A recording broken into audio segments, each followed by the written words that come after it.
Bonjour, bienvenue à AutoWorld pour notre nouveau webinaire, cette fois sur le financement et plus particulièrement le leasing pour particuliers et les assurances.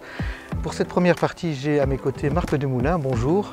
Bonjour. Vous êtes directeur éditorial chez Link2Fleet, une société qui s'occupe de private lease, de leasing pour particuliers. Comme nous avons nos distances de sécurité, on peut enlever le masque, ce sera plus facile pour la discussion. Et avant de parler du leasing pour particuliers, on va vous proposer une petite vidéo qui résume tous les types de financement disponibles sur le marché.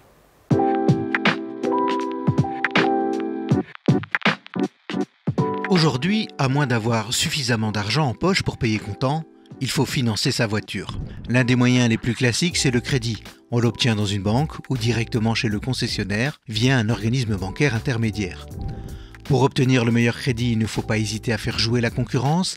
Chaque intervenant propose des modalités et des taux différents et il est important de bien comparer.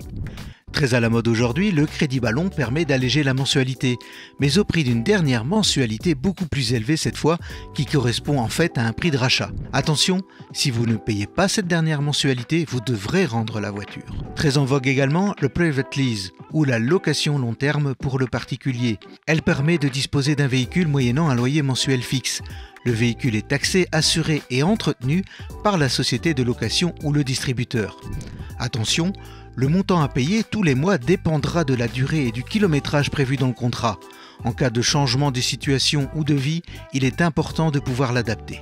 Les entreprises et les indépendants disposent de plusieurs formes de leasing financier ou opérationnel. Le meilleur conseil est alors de discuter directement avec un comptable. Voilà, vous savez tout, ou presque, sur le financement de votre voiture. Marc Demoulin, on voit qu'il y a quand même pas mal de solutions, mais la plus récente, c'est quand même le leasing pour particuliers. Qu'est-ce que c'est exactement ce private lease? Est-ce que ça a déjà pas mal de succès? Absolument, donc une formule assez récente pour le particulier. Il faut savoir que c'est une méthode de financement qui est déjà très utilisée par les sociétés et on l'a transposé, mais le produit est exactement le même. Mais depuis 2017, il est devenu de plus en plus populaire également pour le client particulier. Plus ou moins, on recense, et ça ce sont les chiffres de Renta, la Fédération des loueurs, on recense plus ou moins 15 000 contrats au nom de sociétés de leasing, je veux dire classiques, et on pourrait en rajouter 5 000 qui sont directement conclus avec des concessionnaires, donc qui passent plus ou moins au travers des mailles des chiffres. Nous, on a un site My Private Lease qui vit depuis 2017. On a à peu près 100 000 visiteurs par an. Et pour vous donner un ordre d'idée, on reçoit 300 demandes pour des offres en Private Lease chaque mois. Est-ce qu'on peut dire que ce sera peut-être une solution d'avenir? Parce que notamment des craintes sur le futur des modèles qui seront peut-être interdits avec les zones basse émission, on se dit je vais jouer sur 4 ou 5 ans en location plutôt que d'acheter une voiture. Est-ce que c'est une solution qui peut répondre à cette demande-là? Est-ce que c'est aussi une solution d'avenir, un peu comme Spotify pour la musique ou Netflix pour les films à la télévision? Je pense que oui, dans la mesure où on se rend compte que finalement une voiture elle est utilisée en moyenne 7% de son temps, donc ça veut dire que pendant 93% elle est stationnée. Donc quel est encore l'intérêt d'être possesseur d'une voiture avec finalement des frais de taxes d'assurance qui sont relativement élevés lorsqu'on peut utiliser la voiture? Donc on est clairement dans une mouvance où on glisse de la possession d'une voiture vers l'utilisation. Vous parliez de Spotify tout à l'heure. Bon, moi-même, 55 ans, j'ai toujours acheté mes CD et j'avais cette fierté d'avoir mes CD rangés dans ma CD-Tech. Et bien, je me rends compte que je suis aussi passé à Spotify alors que je n'y croyais pas. Donc oui, clairement. Et on a aussi cette approche un peu plus multimodale maintenant où la voiture quelque part est combinée avec du vélo, avec du car sharing, peut-être avec du transport en commun quand les effets du corona se seront un petit peu estompés. Donc oui, clairement, pourquoi pas uniquement utiliser la voiture pour les trajets qu'on doit absolument en faire, peut-être utiliser le vélo pour d'autres choses, et on se rend compte à ce moment-là que la possession d'une voiture n'est plus forcément nécessaire. Alors en deux mots, ça consiste à louer la voiture en fait, en quelque sorte. Voilà, exactement. Donc pour un loyer qui est établi et qui va rester le même pendant toute la durée du contrat, l'utilisateur pourra bénéficier d'une voiture neuve et assortir à cette voiture neuve toute une série de services et également les taxes, la taxe de circulation, la taxe de mise en circulation, l'assurance, les entretiens, les réparations et en fonction des contrats, parfois on a également les pneumatiques et l'assistance routière qui sont incluses. Donc c'est un pack tout compris, c'est en cela que le leasing pour particulier est intéressant? Absolument, c'est une formule all-in qui fait que le conducteur ne doit pas forcément se tracasser. Bon, il y a un petit manuel d'utilisation à respecter et c'est une formule sans souci. On sait budgéter et on sait vraiment maîtriser les coûts de la voiture pendant une durée qui est établie. Le leasing pour particulier ressemble un peu à ce qu'on appelle le crédit ballon, donc ce crédit avec les petites mensualités et puis une dernière mensualité plus élevée. Quels sont les avantages et inconvénients de ces deux formules qui semblent très proches les unes des autres? Absolument, donc il y a pas mal de similitudes. Maintenant, je pense que la plus grosse différence entre ces deux méthodes de financement, c'est que dans le cas d'un crédit ballon, la voiture est immatriculée au nom de l'utilisateur, donc du conducteur. Donc c'est lui-même qui doit se charger de la partie taxe assurance. Et notamment, comme je parle de l'assurance, la prime d'assurance va être calculée sur base forcément de la fréquence d'accident que ce conducteur a eu. Par contre, quand on rentre dans un private lease, je veux dire que le droit d'entrée est mutualisé. Donc peu importe que ce soit un jeune conducteur, un conducteur de 50 ans ou même un retraité, je veux dire que le ticket d'entrée pour l'assurance va être exactement le même, ce qui rend finalement la formule intéressante. Alors ce qui est à noter aussi, c'est que dans le cadre d'un private lease, une option d'achat du véhicule en fin de contrat n'est pas prévue. Par contre, dans un crédit ballon, où, comme vous l'avez dit très justement, la dernière mensualité est plus élevée, là, il y a moyen, en acquittant cette mensualité, de devenir propriétaire du véhicule à la fin du contrat. Donc je dis que le crédit ballon est une solution qui est bien faite pour quelqu'un qui n'a peut-être pas les finances au départ pour acquérir un véhicule, mais qui va l'utiliser et puis à la fin, il va pouvoir devenir possesseur du véhicule. Pour quelqu'un qui entre dans le leasing ou dans la location long terme, il y a quand même des points sur lesquels il faut être très attentif, notamment l'état du véhicule et le kilométrage. Absolument, donc le kilométrage dont vous parliez, une donnée excessivement importante, parce que si on se rend compte que le conducteur fait beaucoup plus de kilomètres que ce qui avait été budgété au départ, la mensualité peut très vite augmenter. Donc d'un budget qui au départ est très attractif, on peut se retrouver sur un budget qui est nettement plus pénalisant. Et la deuxième chose, oui, en fin de contrat, il faut savoir que le véhicule est inspecté et en fonction des dégâts qui sont constatés sur le véhicule, on peut se retrouver avec une note qui parfois est assez salée. Est-ce qu'il y a moyen de modifier le terme du contrat chaque année en disant voilà, finalement j'ai roulé plus ou roulé moins, est-ce qu'on peut revoir la mensualité, c'est possible? Voilà, donc moi ce que je conseillerais, c'est que chaque année on fasse un bilan du kilométrage et qu'on demande à ce moment-là pour ajuster le contrat, plutôt que de se chiquer l'addition en fin de contrat au bout des 4 ans, où là on peut se retrouver avec un montant qui est relativement significatif. Alors quand même, si par exemple j'ai un petit coup sur ma jante à la fin du contrat, est-ce que je dois m'en inquiéter? Voilà, donc il est clair qu'il faut essayer de soigner son véhicule en bon père de famille. Maintenant, pour tout ce qui est inspection des dégâts en fin de contrat, il faut savoir qu'il y a une norme qui a été édictée par Renta, la Fédération des loueurs, et qui accepte un certain degré d'usure en fonction évidemment de la durée de vie de la voiture. Donc des choses qui sont tolérées après 2 ans, après 3 ans, après 4 ans. Donc un éclat, une petite griffe, ce sont des choses qui à la fin du contrat seront tout à fait tolérée et pas forcément refacturée. Cette norme publique, on peut se la procurer quelque part? Absolument, donc tous les loueurs qui vont être les propriétaires des véhicules vous donneront la norme Renta que vous pourrez consulter pour savoir exactement ce qui est toléré et ce qui ne l'est pas. Et en ce à quoi répond le private lease. Merci Marc Demoulin. Nous allons maintenant passer à la question de l'assurance avec encore une fois une petite vidéo d'explication pour vous présenter le marché de l'assurance et puis nous recevrons M. Wauthier Robains d'Assuralia pour nous parler plus en détail sur l'assurance automobile.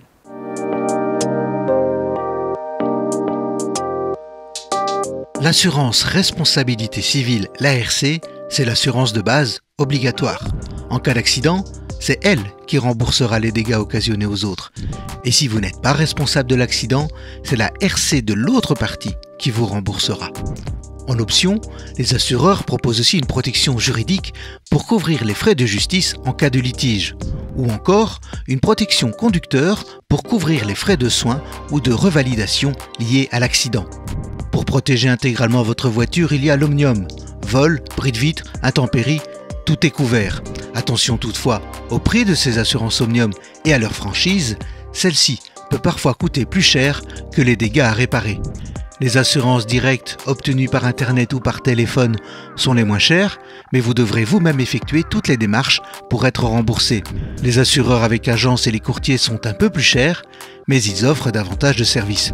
Attention, même si l'assurance est obligatoire, les profils à risque sont souvent refusés par les compagnies. Alors, c'est le bureau des tarifications qui prend le relais pour établir la RC. Voilà, vous savez tout, ou presque, sur l'assurance de votre auto. Pour aborder certaines questions d'assurance plus en détail, j'ai à mes côtés M. Wautier Robins d'Assuralia, la Fédération de l'assurance. Bonjour. Bonjour. Alors comme nous sommes à distance de sécurité, on peut enlever nos masques pour la suite de la conversation. Ce sera beaucoup plus facile. Voilà. Alors, on a vu ici la question de l'assurance, c'est comme une vaste question pour l'automobile. Première question, est-ce que l'assurance RC obligatoire est suffisante? Je dirais que c'est le minimum légal. Le législateur s'est uniquement occupé des dommages qu'on cause à autrui, des dommages que l'on provoque par sa faute.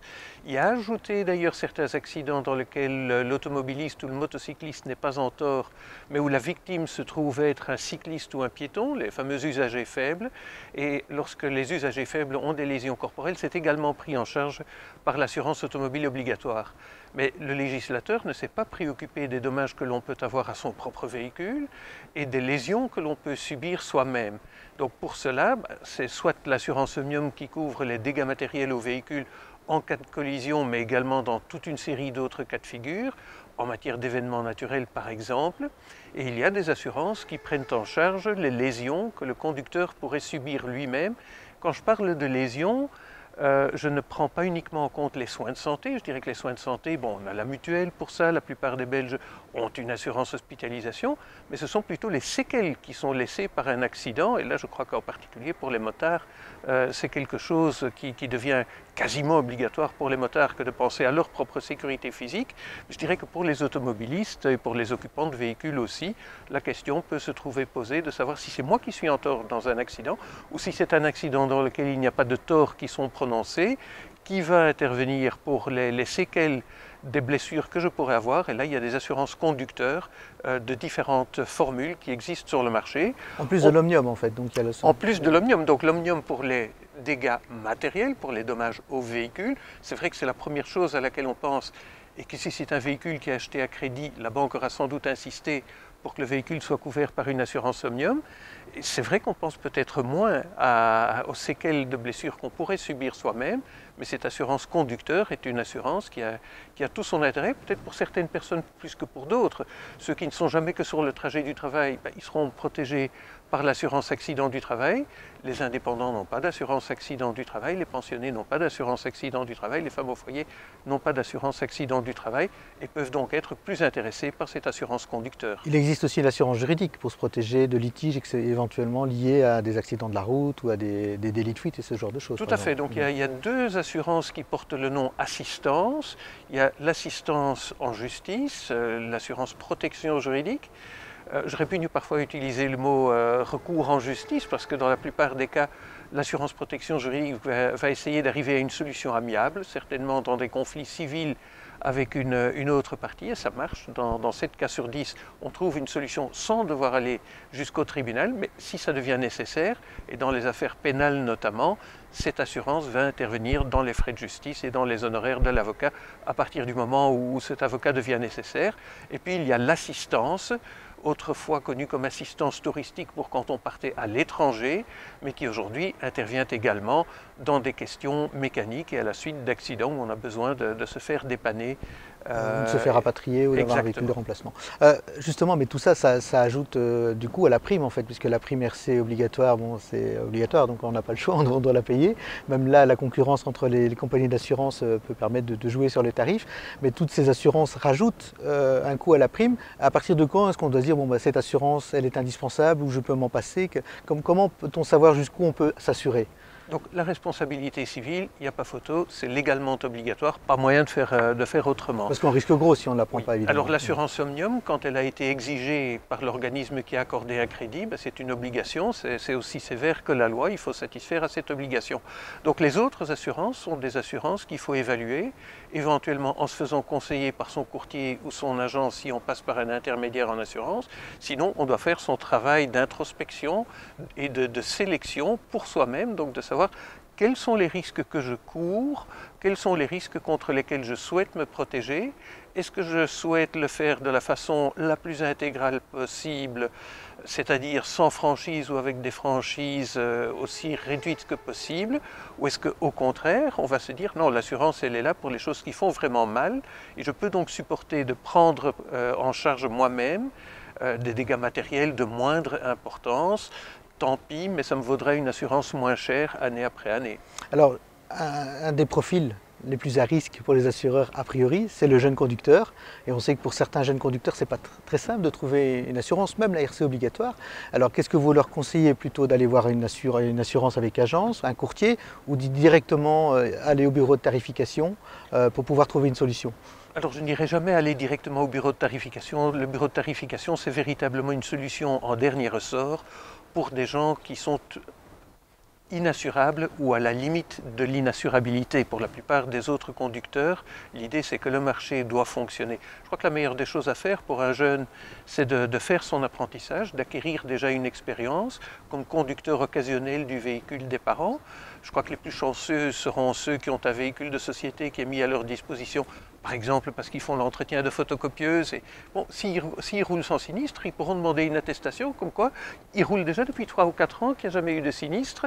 Et ce sont des choses qu'on peut mettre dans la balance, tout comme l'expérience qu'on a fait en étant le conducteur occasionnel du véhicule de papa ou parfois le véhicule de maman. Ça arrive que ce soit le véhicule du conjoint qui soit celui qu'on confie aux enfants. Et le profil des parents joue aussi sur le calcul risque du jeune conducteur? Alors ça peut intervenir dans les négociations. Je crois que des parents qui ont un bonus-malus impeccable vont évidemment avoir un préjugé plus favorable si on va trouver l'assureur qui est l'assureur des parents, en disant écoute, tu connais la famille, on n'est pas du genre à faire des crashs à répétition, et à partir de ce moment-là, on entre dans une négociation. C'est un produit d'appel en matière d'assurance que l'assurance auto, c'est souvent la première que le jeune va vouloir souscrire.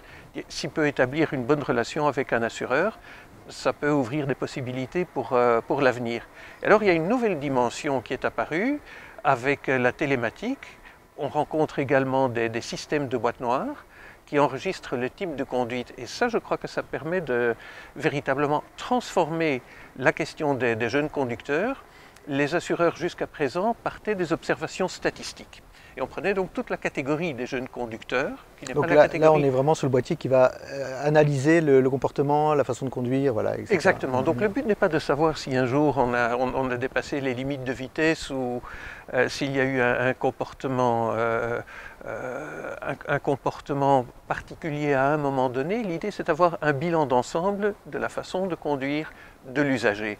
Et là, les compagnies britanniques donnent l'exemple, avec des formules d'assurance qui sont fondées sur un système qui enregistre le type de conduite, qui vous classe dans une catégorie rouge, orange ou verte. Si vous êtes vert, il n'y a pas de raison que les assureurs vous sanctionnent. C'est quelque chose qui est également proposé par plusieurs assureurs du marché belge aujourd'hui. Donc la problématique des jeunes conducteurs est une problématique qui s'est estompée au cours des dernières années. Alors on a parlé des enfants, parlons maintenant des grands-parents. Est-ce qu'une assurance peut refuser d'assurer une personne âgée, considérant qu'elle est plus apte à conduire, ou est-ce que cette personne doit faire des démarches pour pouvoir prouver qu'elle est encore apte à conduire? Alors à l'époque où l'assurance automobile était en crise, mais ça remonte à plus d'une dizaine d'années, on avait abordé surtout le problème des jeunes conducteurs, mais on s'était préoccupé également des personnes âgées. Et là, les compagnies d'assurance avaient pris un engagement à l'égard de la ministre de l'économie de l'époque, Madame Moorman, pour dire que les compagnies n'allaient pas résilier des gens uniquement en raison de leur âge. Que l'âge n'allait pas être un critère, mais que par contre, le passé en matière de sinistre, donc les antécédents, pouvaient être pris en considération. Et je crois que là, effectivement, en matière d'antécédents, il peut donc arriver qu'une compagnie d'assurance résilie une personne pour sinistre répété, ou que la compagnie recommande à cette personne d'aller voir son médecin pour obtenir du médecin un certificat disant que c'est véritablement l'effet du hasard, qu'il y a eu plusieurs collisions l'une après l'autre, voire même un service d'évaluation de l'aptitude à la conduite automobile. Il y en a différents dans le pays, et j'ai rencontré des situations dans lesquelles des jeunes ménages un peu inquiets à l'égard de parents vieillissants ont demandé à leurs parents d'aller se présenter à ce genre de centre d'évaluation, et où les parents vieillissants sont revenus avec un bulletin tout à fait satisfaisant, quelle que soit l'opinion des jeunes sur la façon de conduire de papa. Donc en fait, oui, c'est ça. Donc l'âge n'est pas un critère d'exclusion en fait. C'est vraiment. Non, on sait bien qu'en matière de temps de réaction, de réflexe, quelqu'un de 28 ans aura un autre comportement que quelqu'un de 78 ans. Par contre, celui de 78 ans, il a une expérience. Si cette expérience est positive, je dirais tant mieux. Personnellement, venant du secteur de l'assurance, je crois que le fait de tenir à niveau les compétences est une excellente chose et je crois que c'est le centre de maîtrise, par exemple, si on va suivre des stages. Si c'était quelque chose qui faisait partie des habitudes, ce serait une bonne chose, ne fût-ce que de savoir, tiens, comment utiliser ses rétroviseurs, comment régler son appui-tête dans le véhicule. Il y a des bons réflexes à entretenir tout au long d'une carrière d'automobiliste. Et suivre ce genre de stage, ça permet de réduire sa prime, parce que des assurances sont attentives au fait qu'on a suivi des stages de maîtrise ou des stages de conduite et qu'on peut négocier là-dessus? Effectivement, il y a des compagnies d'assurance, ça fait partie de la politique commerciale, donc il y a des compagnies d'assurance qui ont entrepris ce genre de partenariat, d'autres non, ça c'est un peu en fonction de l'orientation des uns et des autres. Alors pour parler toujours optimisation de sa prime, est-ce que le fait d'avoir acheté une option sécurité, est-ce que ça peut influencer le prix de la prime de l'assurance? Est-ce que l'assureur peut vous dire, je vois que vous avez acheté toutes les nouvelles technologies en sécurité, je vais vous faire un petit rabais sur la prime, c'est possible? Alors il y a effectivement des conditions préférentielles pour des systèmes qui par exemple vérifient la distance qui est observée entre les véhicules, les systèmes de cruise control adaptatifs, les systèmes qui vérifient que vous ne vous écartez pas de votre bande de circulation. À partir du moment où vous réunissez quelques-uns de ces systèmes, ça peut donner droit à des conditions préférentielles auprès de différentes compagnies d'assurance. Alors, on a parlé tout à l'heure des private lease, où l'assurance est incluse dans le loyer, mais il y a quand même des pièges parfois, parce que toutes les assurances de private lease ne sont pas les mêmes. Non, je ne dirais pas que ce sont des pièges, mais il y a des différences et autant être conscient des éventuelles différences. Donc il peut y avoir des montants de garantie qui ne soient pas partout les mêmes. Par exemple, les montants de garantie en assurance protection juridique, la couverture géographique, de savoir jusqu'où est-ce qu'on me couvre, est-ce que si je pars en Biélorussie avec le véhicule, est-ce qu'il est encore couvert contre le vol? Il peut y avoir des différences par rapport à des contrats pour particuliers auxquels des assureurs ajoutent par exemple une garantie Bob pour éviter des discussions compliquées si vous confiez le volant à un ami et que cet ami endommage votre véhicule et que vous n'auriez pas d'assurance Omnium. Donc là, il peut y avoir des différences entre ce qu'on trouve comme particulier et ce qu'on trouve dans un package qui a été composé dans le cadre d'un leasing pour particulier et au sein des leasings pour particulier parmi les offres des différents acteurs du marché. Donc il faut quand même s'intéresser un petit peu à ce contrat d'assurance et je suppose qu'il y a moyen de pouvoir prendre alors en option ou par un assureur le petit surplus qu'on n'a pas dans son contrat private lease en fait. Ça c'est en fonction de la négociation, mais je crois que se faire expliquer qu'est-ce que ça contient exactement, pourquoi est-ce que je suis couvert et surtout pourquoi est-ce que je ne suis pas couvert, quelles sont les exclusions, quelles sont mes obligations, ça ce sont des choses qui méritent d'être dites et dont on mérite d'être conscient. Monsieur Wauthier-Robbins, merci pour toutes ces explications. C'était le webinaire sur le financement et les assurances. Vous trouverez d'autres webinaires sur notre site et sur les pages du Moniteur Automobile. N'oubliez pas que vous avez aussi toutes les informations sur l'actualité automobile, des conseils pour acheter votre voiture, pour l'entretenir sur nos sites. Merci, au revoir.